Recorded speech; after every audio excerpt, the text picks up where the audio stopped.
Welcome to another Apogee Town Hall meeting. My name is Greg Hoffman. I am the CEO of Apogee, and we do these on a quarterly basis. We haven't done one in a few months. So let me introduce my team. There's going to be more popping in later. I'm going to start with Ann Paris because I almost forgot her last time. Hi, Ann. Let's see. We've got Lindsay Komet. I screwed that up. I'm so sorry. Lindsay Komet, because we have a Carolyn Komet, but she's not here today.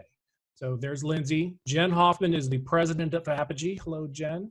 And then we've got Liz Gazer down here. She is representing Canada today. We will have Daniel and Kristen show up, and Carolyn Komet might show up later. So this is coming. Kristen. Okay. We have several other. Do we have any other affiliate managers? No, we do not have any other affiliate managers. This is a room full. Oh yeah, we've got Joe Sousa from Fanatics. But we have some other affiliates in the room, and Kristen has now joined us. You're welcome. Thank you. Thank you. She was on a client call, so she's a couple minutes late, but that's good. So anyway, we have lots of news. Hopefully our Apogee Insiders, you've been keeping up with all of the new clients. I'm going to go over a list of some of the new clients that we've got and tell you who the manager is. First, I'm going to start with Kristen's clients, and these are new ones that we've added just over the last few months. Hello, Daniel. Welcome to the team. So Kristen's new clients are Brodo, Real Eats, Nebula Genomics, and Darn Good Yarn. That was the last one. We just announced that. And then I've got Liz's new clients. That includes Herbal Dynamics Beauty. Hello, Wade. Liz also has Capsul Jewelry and Previnex. She's got another one that we are launching on Impact. We haven't announced that one yet, so hopefully we'll be announcing that one next week. And then Ann has some new clients. That includes Doggy Lawn, Second Skin Audio, Ink Authority, and another new launch. This one's going to be on ShareCell, and this is in the keto industry. So there's going to be lots of excitement about that one. So those are all of the new products, programs that we have. All of the announcements have been on the blog and in the Apogee Insiders group. And so basically getting back to the town hall, we do this on a quarterly basis. This theme is basically strategy for 2020. So we're going to talk about Q1. We've got a couple ideas. We're going to have a Q&A session at the end. If you have questions, just raise your hand or send something in the chat so we can get to you, but it's an open forum. So if you have anything to share, if you have any questions, go ahead and jump in. But if you have specific questions about our clients or affiliate marketing, hold those off until the Q&A at the end. We're going to go about 30 minutes, hopefully, and then we can wrap it up. So the first thing we're going to talk about is our current challenge for our Q4 challenge in the Apogee Insiders. And Lindsay and Jen have been putting that together, and I know nothing about it. So I'm going to let Lindsay talk about what we're doing now and what we're going to be talking, or what the challenge that we're going to have in Q1. Batter up, Lindsay. Okay, I had to get my unmute. I have my dog playing with a loud toy. I'm excited about this challenge. So we're on day 5. And if you have seen in the Facebook group, Jen and I got together and basically broke out 12 days of kind of the basic things, whether you are just getting started with affiliate marketing or whether you've been in it a while. It's kind of good as like a refresher to kind of go through making sure that you are still maximizing every link that you put out there. So we broke down 12 different tasks, 12 different ideas, 12 different strategies, 12 different and they kind of stair step on one another to just kind of make sure, again, whether you're brand new and just getting started or just kind of make sure you're still doing those basic things to make sure every link is as profitable and that it can be. And it's going great, actually. We're getting engagement in the group. I've gotten a lot of messages. I've gotten emails. We're seeing the numbers come through. People are sending links and saying, and you don't have to comment publicly. I know that we're in a group that shares, but there's also some things that you just want to be able to say, hey, will you take a look at this? And that's something that I love doing. And of course, our 3 managers also do. If you say, how can I have this post, it's doing okay, but how can I maximize it even more? That's kind of where getting another set of eyes on it is really helpful. That's what your managers are here for. And so we've got prizes for the completed sales. So we're rewarding based on that performance, and we're seeing, some great numbers come through. And then this week, we're actually going to start doing some kind of sporadic giveaways, sporadic little gifts for participation and things that we see going on in the group. So we have some of those to give away this week. And then in Q1, we're going to be doing another one. You want to talk about that one, Jen? Yeah, just real quick. I think the premise on that is that we're going to be talking more about 2020 and getting organized and planning out your year and talking about seasonality and what you should be looking forward to. You have to pre-promote. It can't be something that's last minute. You want to make sure your audience is getting the information so that they can see what's available to them. So that's going to be our focus with the affiliates. And that challenge is going to be, this challenge is on number of sales. Our Q1 challenge is going to be on conversion rate. So we're going to structure it around that, where it's like making sure that your stuff works. So that's going to be the main focus. And there'll be similar education and training and discussion points on things that work. So we look forward to getting everybody in on that challenge. So when you see those RSVP, come through and you want to sign up, go ahead and hit reply so Lindsay can get you into that challenge group. So, but Lindsay's our new Facebook outreach guru. So that's going to be her main focus. So you're going to be seeing a lot of her in that capacity. So Lindsay, did you want to jump back in about some things you had learned since you started working here? So for those who don't have any idea who I am, I actually have been a blogger for about 10 years, and I have been an itty bitty blogger, and then I've been a really big blogger.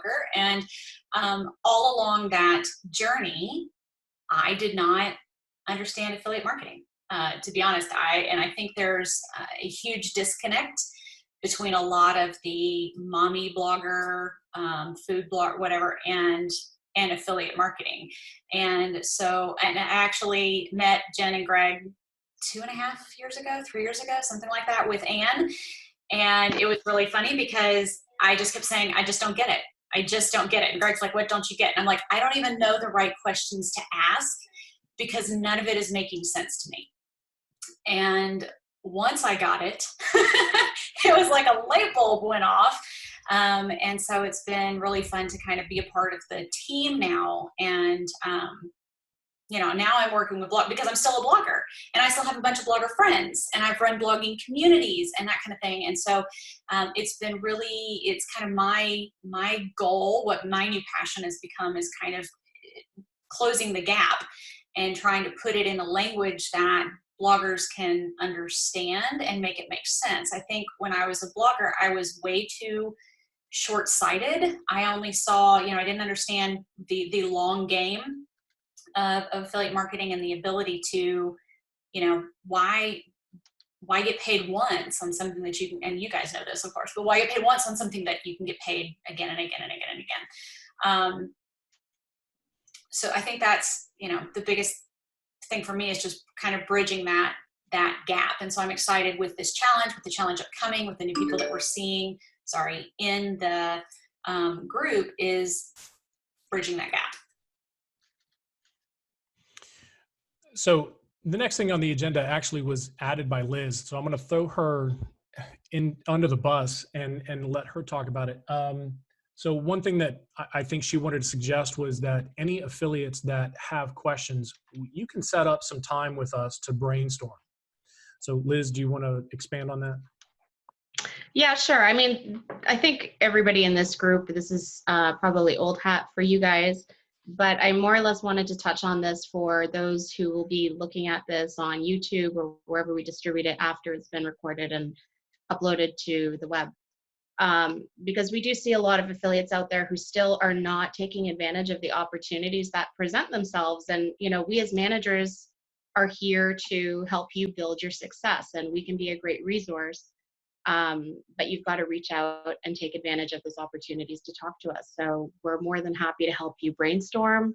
We're more than happy to help you strategize. As Lindsay touched on, we can take a look at what you've already done and see how we can help you optimize it.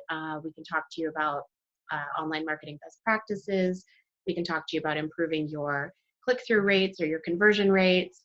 We can help you at times negotiate better earnings all around. And so that was kind of what I wanted to touch on. And aside from that, the other thing that I wanted to impart is getting bloggers and affiliates into the headspace of doing more than just product reviews, because I think a lot of what I'm seeing out there, and I'm sure my fellow managers can agree, is a lot of affiliates do straight product reviews, but they don't always think outside the box in terms of what other kinds of content might be of value to a consumer. And so if your end goal is to get your consumer to click through your ad or click through your links and to buy that product, you've got to give them a reason to, beyond just saying, here's a product, I looked at this product, this is the name of the company, and this is where you get it. You got to talk about why they're different. Take some time to do some research in your the brands that you're working with. Look at their site. Again, talk to us. We can help you cut down the time in researching that kind of stuff, because we've already done that for you. We can tell you why they're different. Look at frequently asked questions on the merchant's website. There's a lot of great information in there that can help tell you, you know, what kind of customer service policies they offer that your consumers might be interested in. Just try to think outside the box. Your content should be solving a problem for your reader, beyond just saying, here's a product and here's where you get it. All right. So that's my tip. Awesome. So on the recruiting side, I know I've experienced this, Kristen experienced it, then Anne, and now Lindsay. So I'm going to talk to Anne about this, but Anne, I want money up front, and I don't want any affiliate commissions. So could you just please send me money to talk about your products? I feel like, I mean, not everybody who's an affiliate's a blogger, but very often I'm recruiting bloggers, and they're used to working with PR and working with agencies that are on the PR side and have budget for that. And that's not what we do in performance marketing. And the thing is, we can help you make a lot more money with affiliate links than you could with a one-shot job. And we aren't budgeted at all for most of our clients to have the ability to send you a payment or product. But do you want me to talk about the trend, though? The trend toward influencer campaigns through affiliate? Yes, please. So there is a move in affiliate marketing to work with potential affiliates in an influencer campaign. And when I say influencer, I mean somebody who's going to get money to write about a product. And Apogee is starting to do that. It's a service that we offer to clients, and we're recruiting more for that now. We're going to be running some influencer campaigns in the future, where it would be either just straight money with no affiliate component to it at all. And then we're going to be running some hybrid campaigns where it is both you're paid a flat amount plus the link will be an affiliate link, and you'll earn your commissions that way. And usually we enhance commissions in those situations so your earnings can be maximized. Kristen, what is the standard thing that we've been putting in newsletters and recruiting pitches? While we do not provide product or money for placement, you are more than welcome to use your own affiliate link to purchase the product so that you can speak to the entire customer experience from a place of genuine authenticity. You got that memorized. I'm so proud It's of you. almost like I say it daily. I mean, Right. She's taught me well. That's what I throw now. But typically when we recruit you for an Apogee client, we're recruiting you for affiliate. So there's no product, there's no money. If I'm recruiting you, if Lindsay's recruiting you for an influencer campaign, it'll say, we'll be very upfront with it. Oh, I had a point and it flew away.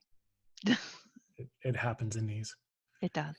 Well, I feel like something that's important to note too is we have a number of very successful affiliates on this call with us, and almost every single one of them has purchased or, tried that product having their own skin in the game, or has even talked about products without having tried them, but has successfully sold them. It's just not, it's not necessarily to have that product or to get it for free, because when you get it for free, you aren't experiencing the whole story of it and really being able to speak to that entire customer journey.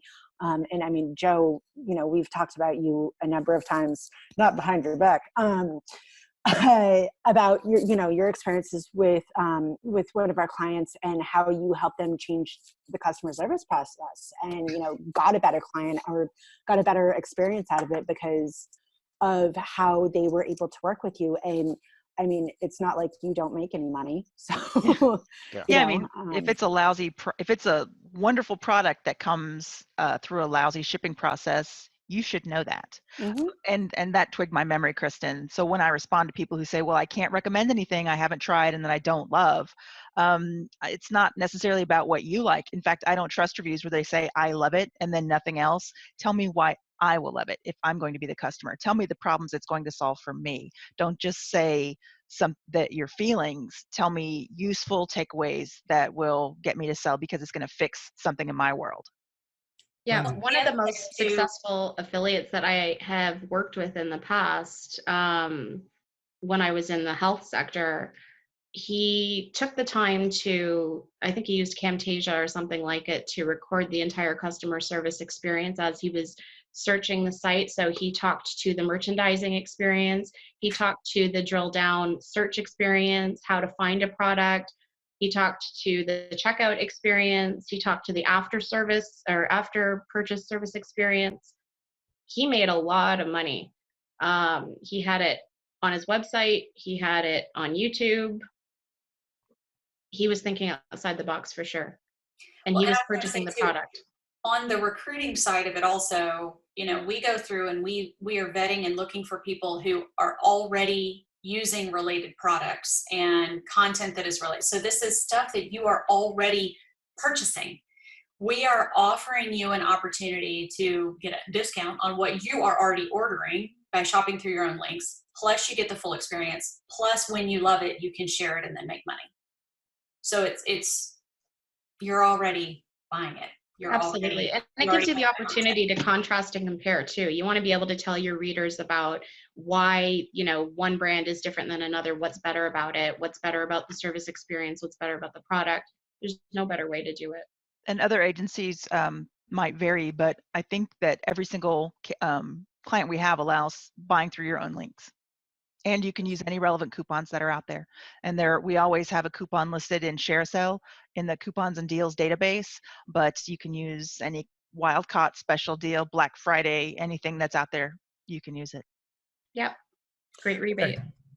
Kristen, we need to talk about disclosure. I've been wrong about disclosure a couple times this week. So no one should ever listen to me about disclosure again because I give bad advice.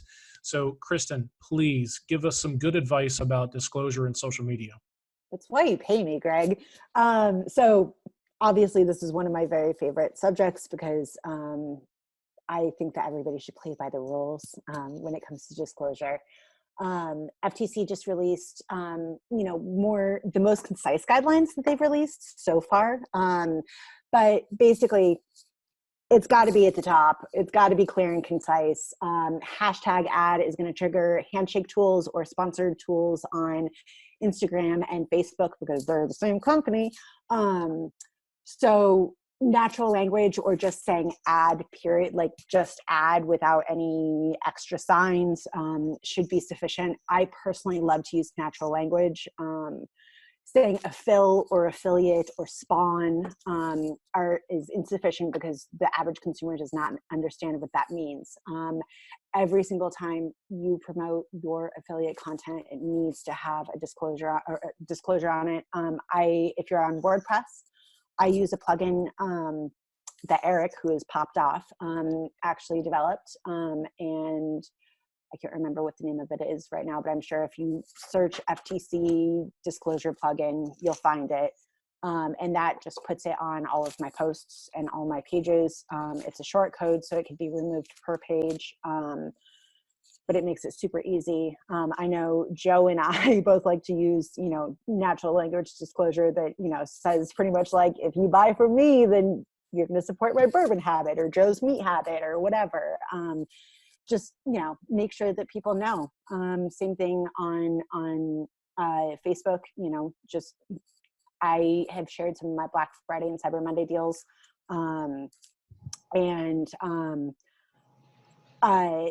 I just said, if you do purchase through this link, I may earn a small commission. So, hey, thanks. That's all you really need to do, but make sure that you're disclosing, because not doing so is not awesome. And I will definitely get mad at you about it. And if you have a WordPress site, you can create a reusable Gutenberg block for disclosure. You're a reusable Gutenberg block. I totally am a reusable Gutenberg block. All right. Does anybody have any questions about disclosure before we move on? Going once, going twice. Okay. All right. We can always address that in the future. I know there's been some questions, and we've seen some of our friends doing it a little bit wrong in social media. So always ask Kristen or Ann or someone else, not me. Yeah, I'd actually, if we get some extra time, would like maybe Kristen to expand on what it means to trigger the handshake tool, because I'm not sure that every affiliate will even understand what that means. And I didn't even know that that was a thing until the other day. So I think that's a really great tip. Sure. So I can actually, I'm going to expand on this a little bit, but I'm also going to tag either Joe or Wade to talk about it from their end, because they see it from the in-house side as well. Good point. So the handshake tool or the Instagram sponsored tool are basically, you have to tag the brand, and the brand has to agree that it is content that they've approved of, that they're working with the influencer. This was created really for like big media sites and celebrities, not the average blogger or affiliate. And in the process of all of that, it has gotten completely blown out of proportion, misconstrued, and has screwed everything up. So what happens when you use hashtag ad or one of the other terminologies that Facebook or Instagram has pinpointed, is it triggers the handshake tool, which then basically makes you go through an entire process saying like, yes, I'm working with this brand, and it makes the brand also have to approve those posts. The problem with affiliate, and especially with OPMs or agencies that are not necessarily working in-house, is that we don't know who's working with who on a social media team. So, And vice versa. They usually have no idea who we're working with either. Right, exactly. So when that gets triggered, like if one of our affiliates uses that and then they're like, oh my goodness, but the handshake tool, and I'm like, just don't use the handshake tool. So yeah, it's problematic in that way. Joe, it looked like you might want to jump in on this. I'd love to hear from you. Sure. Our social team really has no idea what to do with anything when they see something. I mean, we don't have access to our all our social handles and all that. That's all a whole separate team. And trying to communicate with them that you might see a handshake come through from this and this. I mean, it just doesn't work for most companies. If you have somebody running all the marketing, which is common for smaller companies, it might be okay. But when you get to larger companies like us, it doesn't work. I don't think that there's that much bleed over from somebody looking at your affiliate post and clicking over to Fanatics and buying and bypassing your affiliate link. I don't think that's the big issue. I think the big issue is the people on our social team. They don't know what to do with these handshake things when they come through on their end. Yeah, my concern would be is when the social person has no idea and declines it, and then what happens to that post for the affiliate. Well, we have seen that happen before too. We have seen Yeah. things get blocked up like that, and we were able to clear things up. But in general, it's probably just I'd prefer people just write a good plain language disclosure and avoid the whole issue. Yeah. Well, and we all know that affiliate frustration can really be a huge stumbling block. Anything along those lines that's going to be like, well, I can't make this work, so I'm just not going to do that. Like, that's a very real problem. as far as activation and continued conversion goes. Knowledge is the first step. The first step is, disclose, but only disclose in a way that's not going to trigger the handshake tool. So just use simple language, use natural language. Literally my blog, which talks about affiliate marketing for bloggers, says this post contains affiliate links because duh, it's an affiliate marketing blog. So if you click on a link and make a purchase, I may earn a small commission that helps me buy more bourbon and sparkly things. It's personalized, it's, eye-catching, it's on the top of every post, and it gets the job done. So just stick to your own voice, make sure that people know what they're getting into when they click on your link, and everything's good. Moving on. Great advice. All right. So in 2020, the statistics are over here. I'm not going to read them, but the vast majority of traffic is going to come from mobile. So we wanted to hear from Daniel on the website side about mobile traffic. I'll read the stats. 75. No, I won't do that to you. It is going to be a staggeringly high percentage of traffic on mobile in 2020. We've seen this trend coming for years. It's gotten bigger and bigger every year. It's going to be bigger than ever in 2020, so you got to prepare. We were talking about this earlier, and I think that the best way to look at your website as far as being ready for mobile would be, if you, let's just say you're running WordPress, if your theme hasn't been updated in 3, 4, 5 years, it may not be responsive. It may not be ready for mobile display. Check into it. We're talking about actionable items for Q1 of 2020. That's got to be near the top of the list. If you're not ready for mobile, get ready for mobile. I just saw a stat the other day. I think it was 37% of all Black Friday purchases were purchased via mobile device. Yeah. Plugins, make sure they're all up to date. The key word to look out for, I think, is responsive. If your website is responsive, that means it's going to grow and shrink depending on the device it's being viewed upon. And you want to make sure that's the case. I've seen plugins over the years that purport to transform your website into something mobile ready. I don't trust them. I've never found one that works really well. You're probably better off updating your entire theme to something modern rather than trying to shoehorn an older design into a plugin that is really not going to work out all that well. So Jessica just put in the chat, and it's a good point because she's a data nerd. You should look at your analytics to see how this affects you. So it is going to be. That's true. Yeah, no, that's true. I mean, if you're only getting a small amount of mobile traffic, maybe it's not a big deal to you. Sure, check into it. And one of the points that we were talking about earlier, Daniel, is I had an affiliate reach out like last week and ask for a certain banner size specifically for mobile. But if your site is mobile responsive, the banners that are available should work for that. They should grow and shrink along with the rest of the site if the site is handling them properly. I know that my 2 sites look great on mobile, and all of my banners that I've pulled from the network seem to work with it. So, it's a great question. Absolutely. But, the first step is making sure that you're good, and then, go on from there. If you do run into any problems, talk to us. If you really do need something specific, talk to us, because we are happy to help find the creatives that are going to work for you. But the first step is making sure that you're all good on your end. Yep. All right, moving on. The next thing is there's affiliates are trying to figure out what their strategy is for 2020, and they might want to know what niches they should be getting into. So Anne is going to talk about the rise of niche sites. And I mean, I think we've seen for a while that that's where the money is, and it's becoming more and more so. I feel that when we're recruiting, a great lifestyle site is fine, but if we're recruiting for, say, our keto client, I would love a keto site. It's just that's going to solve people's problems when they're looking for keto stuff, and it's going to convert more than just a general lifestyle when people are also going there for a slime craft recipe and, a bourbon cocktail. If you have a broad site, consider niching down or spinning off onto a second blog, a second website. We have a friend who had a kind of a mommy blog. I hate that term, but parenting lifestyle.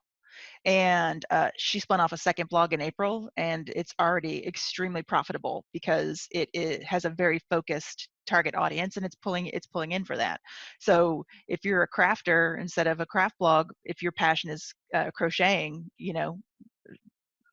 siphon it down, go down to a more specific level, and I think that you'll find you'll find your people, because for every person who makes doll dresses out of ribbons, there's going to be 100,000 people who are looking for your site. I don't know anything about ribbons or dolls, but it seems like something that would be small, but people spend a lot of money on. If instead of fishing, or instead of outdoors fishing and down more from fishing, Greg, what's the thing that you like? Saltwater Gulf fishing only, that kind of stuff. I don't know what fish. But what were you saying, Greg?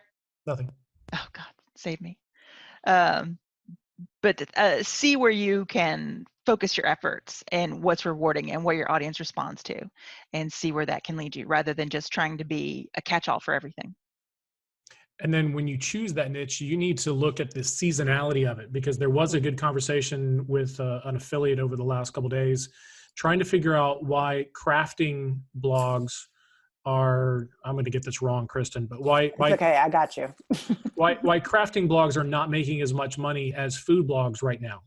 And so specifically right now, because the crafting seasonality is earlier in the year, it takes longer to craft things. And this was more actually a display conversation rather than an affiliate conversation, but I think it still kind of holds true based on some of the numbers that I've seen.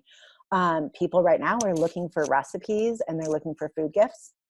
They're not necessarily looking for, how do I craft something in, the 3 weeks before Christmas. That's just not really what's crossing their radar. But food, beverage, gourmet this is the high time for it, and the majority of my clients happen to be in the food niche. So I'm definitely seeing an upward swing in the numbers. And that is because of that seasonality. I mean, food sells year round, kind of depending on the food. But really right now, those food bloggers are seeing an upward tick in traffic because people are looking for the recipes, and they're looking for things that they can, bring as host and hostess gifts, or send to, Cousin Mary or whatever. Whereas people are not necessarily looking for as much crafting. So the numbers are gonna lean in favor of food and gourmet instead of crafting this time of year. And that's a big seasonality thing. Crafting does tend to have more of an upward swing late spring through summer. I would think that there's like a huge tie into the wedding season with crafting. So you would think, but having their upward swing start late spring is not going to be wedding season. That's not preparing for wedding season. That's going to be more early spring, would be that kind of crafting thing. There is a difference between crafting and DIY too, though. Like, those are two very different, like, niche-y things, and weddings are going to look more toward DIY stuff than specifically like crafting, like arts, knit, yarn work, fiber arts, stuff like that. Those are going to be two different niches of the handmade kind of audience. So again, I mean, that just comes to the same point, is know the seasonality of who you're talking to and who you're targeting. Yeah, this is a great time to be talking seasonality too, with the new year coming up. Companies are getting their budgets right now. Companies are doing their strategies right now. Affiliates can, take this opportunity to do your annual strategy in the next couple of weeks as well. Put some thought into what are your peak seasons, and who do you want to work with? What kind of site improvements do you need to make, or what sites do you plan to build? What should affiliates be thinking of about for first season? Travel, exercise, fitness, New weight year, loss. new you. Health and wellness is really big in Q1. Q4 is very gift focused. Q1 is when everybody stops the spending on everybody else and returns to self. So health, wellness, supplements, weight loss. Organization. Travel is definitely a big one in January as well. Organization, yep. But then also getting prepared for like home renovations, because tax season is coming up and people will be using those tax returns to do big stuff True. around the house. So Yep. All right, let's go through our clients real quick. I'm sorry, Lindsay, go ahead. I saw a huge uptick starting in January about like outdoor gardening type stuff or getting ready for spring. So Yeah. fantasizing about warmer weather stuff we can do. Oh, and Valentine's Day, as a matter of fact, we start promoting, like with Capsul, for example, we'll start promoting Valentine's Day stuff January 1st. Personalized types of products that people will be ordering for Valentine's Day need time to be created and processed before they can ship. So 1st of January, Valentine's Day is when you really want to start pushing for people to order that stuff in time before February 14th. Next gifty. And that's a good point. That's one thing that I wanted to talk about was Capsul is good for Valentine's Day. Everybody needs to start promoting that immediately after Christmas. And we have some aggressive campaigns for January to do that too, to help people be successful. We're doing giveaways, we're doing extra commission, all kinds of stuff. We've got 2 other clients that are going to be in peak season starting in January. Liz, one of them is yours. It's a new one. It's Previnex. You want to talk about Previnex real quick? Yeah, sure. So Previnex is a health and wellness company. And I mean, there's a lot of them out there, but we were particularly impressed when we sat on a call just like this one with the CEO of Previnex and listened to his story behind how he came to be in this business and what Previnex means to him. And he is genuinely interested in bringing true health and wellness to a health interested consumer by way of products that are free from toxins and fillers that unfortunately permeate a lot of the rest of the supplements industry. There's a lot of miracle products out there, and the sad reality is that it's not the vitamins and supplements industry is not regulated by the FDA. And so consumers are really gambling on their personal health and wellness when they're taking products, even just your regular vitamin E supplements from, say, Walmart or wherever you get your supplements from. You really don't know what kinds of manufacturing processes are being used. You don't know what kinds of oils your omega-3s are consisting of. And they've done the research with Previnex. They've made sure that they're working with manufacturing companies that are testing ingredients at every single step of the process. They're only using clinically proven ingredients in their vitamins and supplements. They don't use any kinds of fillers. If I'm not mistaken, all of their products are vegan, but I would have to double check that. If not all of them, most of them are vegan, dairy-free, gluten-free, that kind of thing. So for anybody who's sensitive and looking for a really high quality, effective vitamin and supplement, they've got a whole collection of products. They've got brain health, they've got bone and joint health, they've got a multivitamin. And the greatest thing about them is that with every single purchase of Previnex, they donate a bottle of multivitamins to the most malnourished children in the world in countries like Haiti, Guatemala, El Salvador, and things like that. So they've got active, it's not just a marketing campaign that they're running. This is a core part of Previnex's business model and their mission to bring health to consumers as well as to people around the world who don't have access to great nutrition and great quality food. So we're really excited to be working with them. They're a great team over there. They've been really excited to work with our affiliates. They're very responsive to any suggestions that we have. So yeah, if you've got health and wellness, talk to us. Previnex is a great brand. We've got another one that's going to be big in January. We've worked with them for a little more than a year now, and January was big, and that is Vanna, and Anne is managing that program. Vanna is a line of both waist shapers and topical skin treatments that can help mostly women. I would say they're all women-sized. Make your workouts more effective, and also they are used as waist shapers and binders after pregnancy. So they do extremely well in January for fitness when people are trying to get back into shape after some holiday indulgences. And we have two programs there. So one is the main program is on ShareCell, but if we have any Instagrammers, we've been putting them in the reversion program. So Anne will talk to you and give you more information on where you belong and then how to be a better affiliate. Yes, with reversion, you can generate a code that is both a discount for your audience and also it generates your credit through the system. So they don't have to click through a trackable link. They just use your code, your specific code at checkout. Okay, we're going to get to the Q&A in just a second, but let's talk about conferences real quick. So, Kristen, what conferences are you going to in 2020? All of them. Starting with Affiliate Summit West, Anne and Liz and I will all be there.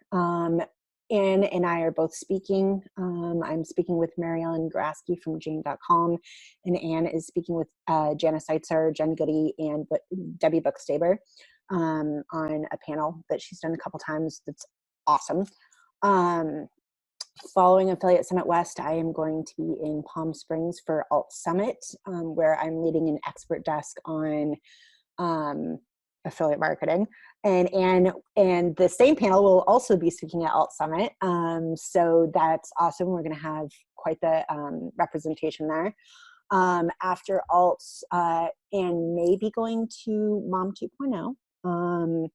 And then I will be going to the Everything Food Conference in Layton, Utah, where I will be leading a workshop on affiliate marketing. And then in November, I will be at the International Food Bloggers Conference, where Apogee will be shockingly talking about affiliate marketing. And that's in El Paso. Those are the ones that we have confirmed so far. There's and Think Tank. Like Think Tank. I was wondering. Obviously, so we're going to be going to Think Tank. I'm trying to come up with my speaker pitch as is, as we're talking about it. So again, Affiliate Summit West, Alt Summit, perhaps Mom 2.0, Think Tank, Everything Food, and International Food Bloggers Conference. And then And do you have any that you're going to? Quite the roster. Any different ones? Oh, she got them all. Okay. Yeah, that's good. Yeah, and we're curious about if there are any conferences that you guys on the call are going to or that you recommend, even if I'm not going anywhere because Greg never sends me anywhere anymore. not even to Las Vegas. You love No. Vegas. Mm-mm. Gosh, Greg. No. Stay in your hole. Come on. Oh, come on. Oh, Daniel. Aw. Fine. I wish you were going. We're trying to get Daniel to the Sous Vide Summit in San Francisco. Yeah. And how am I mean, at least it's not on our birthday this year. That's true. That's true. Yeah, I know. Same here. Oh yeah, you guys all That's three have the right, same. yeah. I think we all three of us have the same birthday. That's right. That's So right. weird. That's weird. Lindsay, I think Affiliate Summit East is in August. It's usually in August, unless they changed it this year. They started holding them later, I noticed, in the last couple of years. It used to always fall between my son and my husband's birthday, and now I think it's mid-August, right? But I thought they moved it up. Is it July or is it the beginning of August? Is it July now? Last year it was the end of July. Oh, okay. Yeah. Okay. I don't pay attention. July 26th to the 28th in New York City. There you Oh, go. okay. July 6th to 26th to 28th. Okay. Wade, what shows are you doing? Affiliate Summit West and East, probably do Performance and Live, Affiliate Summit Amsterdam, and probably like Impact Network stuff. Yeah, Where's the Impact one? They did their big one in New York, and they also are starting to do some regional ones. They just did a regional one in San Francisco that Joe and I went to. Okay. All right, let's look at that because I think Liz needs to go. And I forgot, but I'll be at the Mediavine conference in Baltimore, Maryland in June, but that's not as Apogee, that's as Ann. That's my ad network for one of my websites. But it's an amazing conference. I highly recommend for bloggers. You don't have to be a member of the Mediavine ad network to go, but it helps. I'm trying to get Joe to go to one of the food conferences with me because I think you'd enjoy it. Joe should definitely be The at I would club love can't to. even It handle would that be right so now. easy for you to pop down from Spokane to go to Utah, to go to Salt Lake. Just a quick 10-hour drive. Yeah, I mean, that's Super nothing, easy. whatever. Super easy, right, Daniel? All right. Well, I gotta go. Gotta go All right. watch a kid. So Bye, Thanks for Joe. joining Thank us. you Bye, for Joe. Okay, Take so care. questions and answers, Q&A time. Who's got anything? We can talk about anything Apogee related, anything affiliate marketing related. You have 9 minutes. Jessica. So I want to go back to mobile. Okay. We've been talking about mobile forever, and the mobile statistics are jaw-dropping, yet mobile conversion still stinks. Like, I get roughly half and half of my traffic. If you put tablet or desktop, it's about half and half. But conversion on desktop, just worse conversion on mobile. The site's responsive, it's relatively fast, it ranks. These aren't the issues. What are you doing anything? I mean, this only applies to one of your merchants. Are you working with your merchants to make sure that their websites and checkouts are mobile friendly too? That's a big part of it. Is, you know, it's one thing to look at the affiliates and point fingers and say, go update your stuff. But if the merchants aren't updating their stuff too, then conversion's going to suffer, like you said. When we see things that are blatantly wrong or out of date or needs whatever, we do mention it to them. Yeah. Are you saying, Jessica, that your conversion is better on desktop or on mobile? Desktop. Yeah, that's not surprising. There's a trend, for better or for worse, there's a trend of people doing a lot of window shopping on their mobile and doing their research on mobile and then checking out on desktop. And it's kind of it's a big priority for companies to try and figure out how to seal those gaps for everyone's benefit, for their own internal tracking benefit, and obviously for the benefit of affiliates who rely on those commissions. The best advice I can give affiliates on that regard is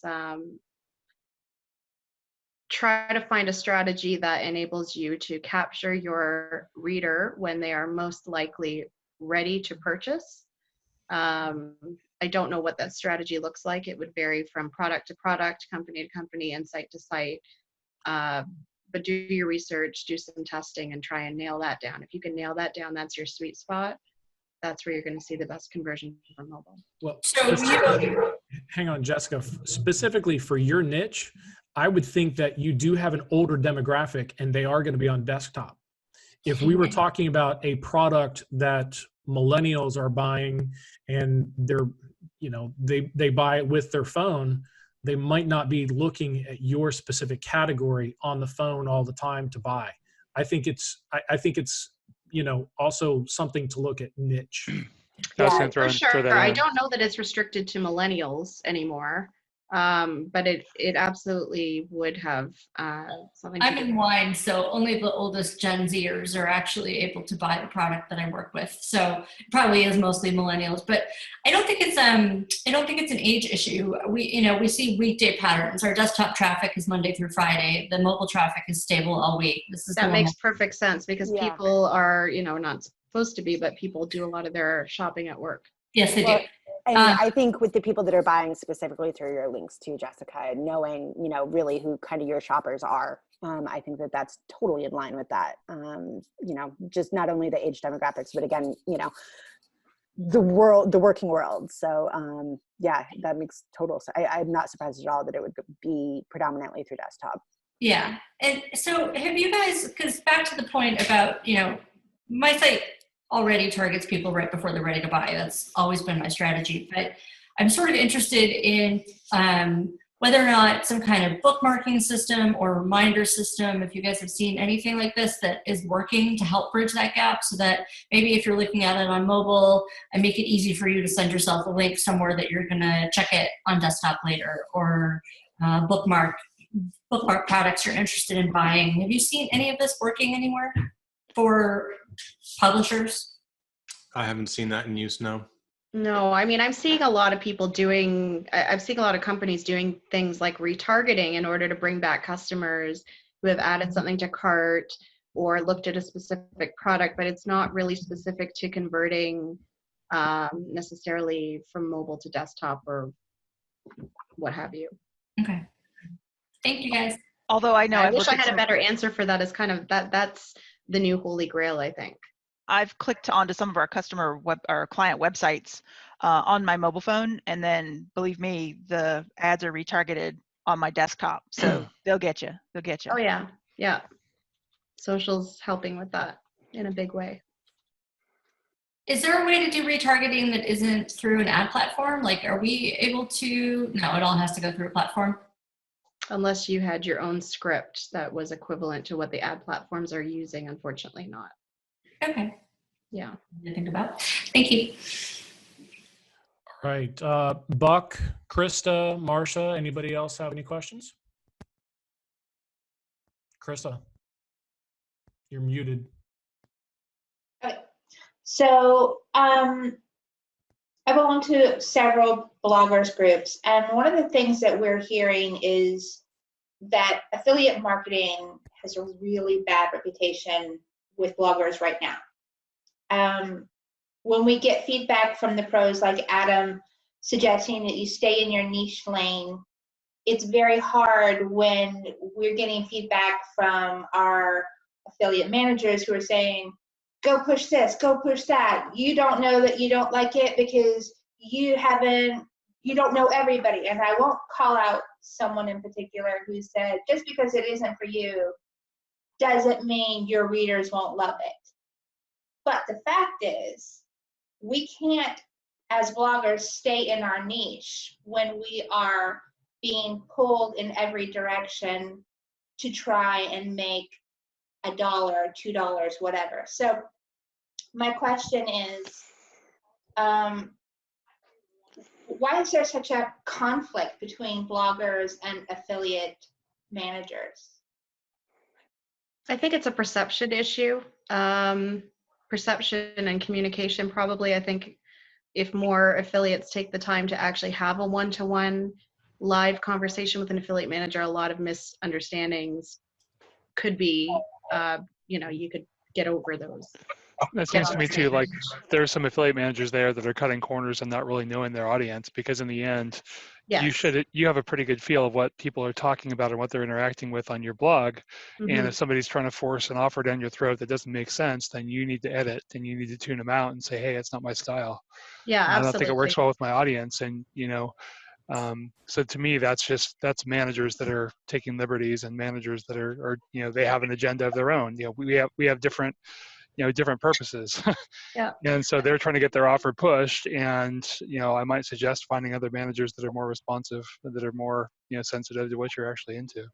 Yeah. To also play a bit of devil's advocate, though, I had someone suggest a product to me that I did not think would fit, and it ended up fitting. Right. A good affiliate manager has a little bit of a bird's eye view. And as a blogger for the last decade, sometimes I have been too close to my blog to be able to see the bigger picture that Liz has encouraged. So I think that having a good relationship with your affiliate manager is important. And sometimes you go, I don't think, and they're like, it's kind of like when I send out a recruiting email.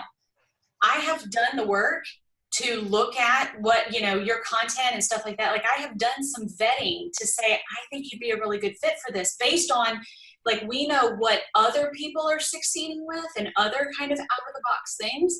So I don't think it's anybody trying to pull you to make $1, but it's like, hey, I'm seeing an opportunity that you may not see.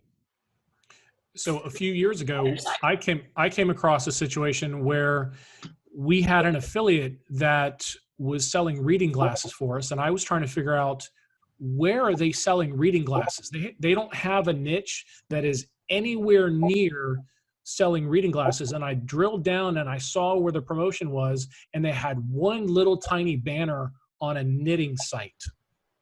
And I thought, what are they doing? So I talked to that affiliate, and they're like, yeah, we need reading glasses while we're knitting. I'm like, I would have never put those two together. I'm glad that the affiliate figured it out, happen to work. So sometimes it clicks. You just got to test it. That's true. And I think creativity plays into it sometimes too. I mean, you don't want to be offering something that isn't going to offer a legitimate value to your reader. But as Lindsay said, you may be too close to your blog and your audience and what you've already been doing, and talking to us, we can brainstorm with you and, potentially come up with ways to promote a product that might work. Sometimes you need to look at the psychographic beyond just the demographic of your reader, and in terms of what are they interested in. Somebody who's interested in one product may not be looking for anything else but that product on your site, but they may also be interested in that product. So, All right. trial and error, I guess. Any final questions? No. All right. Well, this has been a great town hall meeting. We appreciate everybody joining. At one point, I did see we had 16 people, so pretty good. We're going to do another one of these in Q1. We'll announce it. Maybe, we'll do it maybe in February. We'll announce it a week before it happens. We'll announce it before, and we'll do the agenda about an hour and a half before. As per usual. Right. All right. Everyone, thank you very much for being here, and we'll see you in the Apogee Insiders group.